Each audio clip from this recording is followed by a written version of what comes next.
Selamat pagi kepada semua penonton bersama Map Malaysia untuk kita ikuti perkembangan cuaca pada pagi ini melalui paparan carta angin permukaan. Rantau negara kita masih lagi menerima dominasi tiupan angin dari arah timur laut dengan kelajuan yang agak kencang setakat ini di kawasan perairan rantau negara kita.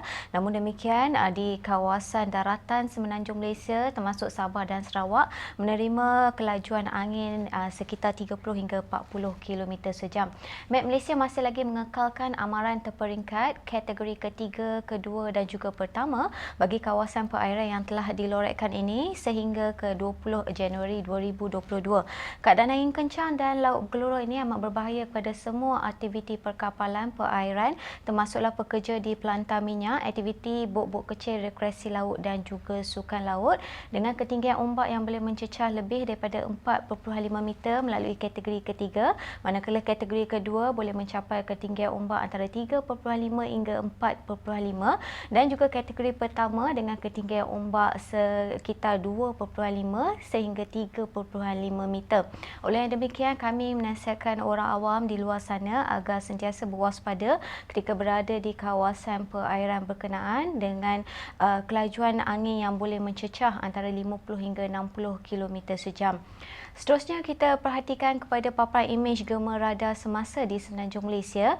Keadaan hujan di 1-2 tempat yang sedang berlaku di sekitar bahagian barat Johor dijangkakan akan berlanjutan dalam tempoh 1 jam dari sekarang, dan setakat ini hujan dari buk petir masih lagi tertumpu di bahagian perairan Selat Melaka yang dijangkakan akan berkurangan sehingga dalam tempoh 2 hingga 3 jam dari sekarang. Manakala lain-lain tempat di Semenanjung Malaysia adalah cerah dan tiada hujan yang dicerap setakat ini.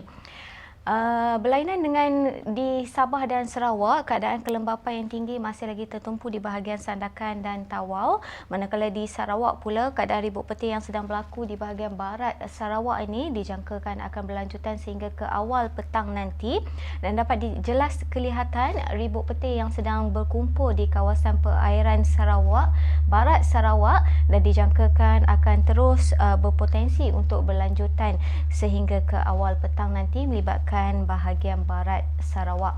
Seterusnya, kita perhatikan kepada paparan ramalan numerikal di jabatan kami yang menunjukkan model semasa keadaan ribut petir menjelang petang nanti masih lagi berpotensi berlaku di 1-2 tempat di sekitar bahagian pedalaman Semenanjung Malaysia, dan juga keadaan kelembapan di bahagian Kudat dan juga serta Sandakan dan Tawau di Sabah. Manakala di Sarawak pula, ribut petir masih lagi tertumpu di bahagian barat serta pedalaman termasuklah di Limbang, Sarawak.